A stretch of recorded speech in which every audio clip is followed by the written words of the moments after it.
Chicken momo খাবো আর কতদিন এভাবে সবাইকে জ্বালাবো, তাই আজকে বানিয়ে ফেললাম চিকেন মোমো। হ্যালো এভরিওয়ান, আসসালামু আলাইকুম। কেমন আছেন সবাই? চলে আসলাম নতুন একটা ভিডিও নিয়ে। আমি আজকে আপনাদের সাথে শেয়ার করছি আমি আমার জীবনে ফার্স্ট টাইম মোমো তৈরি করেছি, আর তাই আপনাদের সাথে শেয়ার করছি।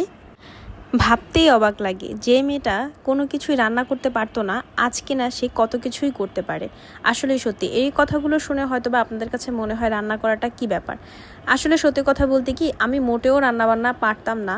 আমার এখন যতটুকুই রান্নাবান্না শেখা সেটা আমি নতুন শিখেছি। তাই আমার কাছে হয়তো বা এই রান্না করাটা বা এই যে কোনো কিছু বানানোটা খুবই খুবই ভালো লাগে, এবং মনে হয় যেটা বানিয়েছি সেটা আপনাদের সাথে শেয়ার করি। আর হ্যাঁ, এটা যেহেতু আমি প্রথম আজকে বানিয়েছি, তাই আমার হাতের কাছে আসলে ওভাবে কোনো কিছুই ছিল না, কি দিয়ে বানাবো বা কি দিয়ে কি করব, আসলে ওভাবে করে কিছুই বুঝতে পারছিলাম না। আর যেহেতু মোমো বানানোর জন্য আলাদা করে হাঁড়ি পাতিলও আমার কাছে ছিল না, তাই আমি একটা চালনির সাহায্যেই মোমোগুলো সিদ্ধ করে নেই। এবং দেখেন আমার মোমোগুলো কি পারফেক্ট সিদ্ধ হয়েছে এবং এত সুন্দর একটা কালার আসছে। আর আমার যেহেতু অনেক বেশি এই চাটনিটা প্রয়োজন হয়, তাই আসলে ছোট বাটিতে না নিয়ে বড় একটা বাটিতেই চাটনিটা নিয়েছি। যেহেতু আমি আর আমার বর প্রচুর পরিমাণে চাটনি পছন্দ করি, আমি কিন্তু আজকে অনেকগুলো মোমো বানিয়েছি। আর এখানে জাস্ট খালি ছবি তোলার জন্য একটু ডেকোরেশন করছি, এবং ভিডিও করতেই দিচ্ছে না আমার বর। সে শুধু বলছে অনেক টেস্ট হয়েছে, আর এখনই যদি না খাই তাহলে সেটা ঠান্ডা হয়ে গেলে একদমই টেস্ট পাবে না। আরে দাঁড়াও, আমি তুলে নিই। নিজের হাতে মোমো বানানো, আমাদের একটু সসটা বেশি লাগে না? বলো কেমন হয়েছে? এক কথায় অসাধারণ।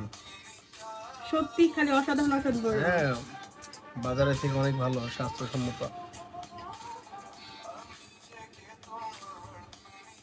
একটু বলো, এরকম না করে খালি খাচ্ছই তো। খাওয়ার সাথে সাথে ঠান্ডা হয়ে যাবে।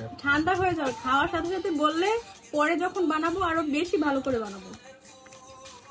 দেখেন কি অবস্থা, আমি এতবার জিজ্ঞাসা করছি যে কেমন হয়েছে একটু বলো, ভালো করে বলো। না, সে শুধু খেয়েই যাচ্ছে। এত মজা হয়েছে নাকি, সে শুধু বলছে যে ঠান্ডা হয়ে যাবে, আগে খেয়ে নাও তারপরে ভিডিও করো। আচ্ছা, খাওয়া শেষ হলে কিভাবে ভিডিও করব একটু বলেন তো। সত্যি কথা বলতে আসলেই চিকেন মোমোটা আমি প্রথম বানিয়েছি, মনেই হচ্ছে না যে এটা আমার প্রথম বানানো। আমার হাতের কাছে যা ছিল আমি আসলে ইনস্ট্যান্ট যেভাবে পেরেছি সেভাবে বানিয়েছি। তুমি কয় পিস খেয়েছো বলো? 10 পিস। হ্যাঁ, তার থেকে বেশি। সত্যি বলো, কয় পিস খাইছো? প্রথমে 8 পিস, পরে মনে হয় 5 পিস, 13 পিস। আর আমি যেই কেবল এক পিস দিলাম তোমাকে, আবার তাহলে 14 পিস। 14 পিস খেয়ে ফেলছো।